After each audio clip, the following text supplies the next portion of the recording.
भारत के साल 1947 में आजाद होने के ठीक एक साल बाद साल 1948 में इजराइल का गठन हुआ था और इजराइल ने अपने आप को एक स्वतंत्र देश के रूप में स्थापित किया था।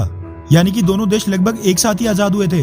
मगर आज दोनों देशों के हालात बिल्कुल विपरीत हैं। भारत जहां आज भी हथियारों की मैन्युफैक्चरिंग में आत्मनिर्भर बनने की जद्दोजहद में लगा हुआ है, तो वहीं इजराइल ने डिफेंस टेक्नोलॉजी की फील्ड में काफी हद तक महारत हासिल कर दी है। और आज नौबत ये आ गई है कि इजराइल, जो कि एरिया के मामले में भारत के छोटे से राज्य हरियाणा का भी आधा है, भारत को उससे हथियार खरीदने पड़ते हैं। हालांकि ऐसा नहीं है कि इजराइल के साथ भारत के संबंध अच्छे नहीं हैं या फिर भारत को इजराइल के साइज में छोटे होने के कारण उससे हथियार खरीदने में आपत्ति है। बस बात इतनी है कि कहीं न कहीं आजादी के बाद भारत के पास इजराइल से ज्यादा रिसोर्सेज और बजट था, लेकिन फिर भी पिछली सभी भारतीय सरकारों ने इस पर ध्यान बिल्कुल नहीं दिया। इजराइल की बात करें तो इजराइल भारत को मिसाइल डिफेंस सिस्टम से लेकर बॉम्ब्स, ड्रोन्स वगैरह कई तरह के हथियार बेचता है और उनमें से एक सबसे महत्वपूर्ण हथियार है आईसा रेडार, जो भारत अपने तेजस फाइटर जेट में इस्तेमाल करता है।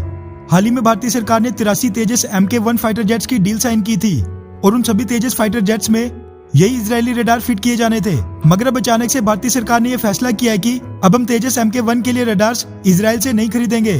दरअसल the times of India, Eurasian times और कई बड़े बड़े मीडिया हाउसेस के हवाले से मीडिया रिपोर्ट सामने निकल कर आ रही है कि भारत ने जो 83 तेजस MK1 का ऑर्डर दिया था, उनमें से बस शुरुआत के 20 एयरक्राफ्ट में ही इजराइल के रेडार्स फिट किए जाएंगे और बाकी के 63 यानी 63 तेजस फाइटर जेट्स में भारत के अपने स्वदेशी होम ग्रोन उत्तम रडार को फिट किया जाएगा। आपको बता दूं कि इन सभी 83 तेजस MK1 और पिछले 40 तेजस फाइटर जेट्स, जिनमें से कुछ डिलीवर हो गए हैं और कुछ इन प्रोसेस हैं, इन सभी के रडार्स के लिए भारत ने इजरायली कंपनी के साथ डील साइन की थी और जो पिछले तेजस इंडियन एयरफोर्स को डिलीवर भी हो गए हैं, उनमें भी इजरायली रडार फिट है। मगर अब ये फैसला वापस ले लिया गया है क्योंकि भारत ने अब अपना स्वदेशी उत्तम ऐसा रडार पूरी तरह डेवलप कर दिया है और अब तेजस फाइटर जेट में स्वदेशी कंपोनेंट्स की मात्रा बढ़ाने और डिफेंस टेक्नोलॉजी के मामले में किसी भी विदेशी कंपनी पर निर्भर न रहने के लिए ही भारत ने ये फैसला किया है। भारत द्वारा उत्तम रडार को डेवलप करने के बाद फाइटर जेट्स की रडार टेक्नोलॉजी में भारत पूरी तरह आत्मनिर्भर बन चुका है। आपको बता दूं कि रडार सिस्टम किसी भी फाइटर जेट के लिए काफी अहम होता है। ऐसे में DRDO द्वारा इस टेक्नोलॉजी को डेवलप करना भारत के लिए बड़े गर्व की बात है। साथ में DRDO द्वारा डेवलप्ड ये उत्तम रडार हॉल यानी हिंदुस्तान एरोनॉटिक्स लिमिटेड द्वारा मैन्युफैक्चर किया जाएगा।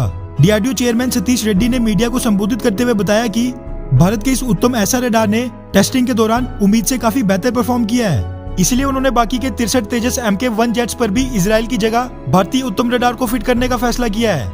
आज के समय भी उत्तम रडार की टेस्टिंग 2 तेजस जेट्स LSP-2 और LSP-3 वेरिएंट पर इसको पहले से फिट करके की जा रही है और साथ में एक और एग्जीक्यूटिव जेट ट्रेनर पर भी इसकी टेस्टिंग चल रही है। वहीं आज तक भारत के इस नए उत्तम रडार ने कुल 230 घंटों का फ्लाइट टाइम पूरा कर लिया है, यानी कि ये तीनों फाइटर जेट्स उत्तम रडार को फिट करके 230 घंटों से ज्यादा समय तक उड़ान भर चुके हैं। DRDO ने जो उत्तम रडार डेवलप किया है वो माना जा रहा है कि इजरायली रडार से काफी एडवांस्ड है, इसलिए भारत उनको रिप्लेस करके अपने स्वदेशी उत्तम रडार्स को तेजस MK1 में फिट करेगा, जो कि साफ दर्शाता है कि DRDO के पास भी काबिलियत की कमी नहीं है, बल्कि कमी है तो रिसोर्सेज, फंड और मैन पावर की। और इस उत्तम ऐसा रडार की उपलब्धि के साथ DRDO ने एक बार फिर पूरे देश को उन पर गर्व करने का मौका दे दिया है। DRDO और DRDO के साइंटिस्ट की इस उपलब्धि के बारे में आपकी क्या राय है, नीचे कमेंट करके जरूर बताएं। अच्छा सुनो, चैनल को सब्सक्राइब करो, उसके बाद घंटी बजा देना ताकि अगली वीडियो आपसे मिस ना हो पाए। Thank you.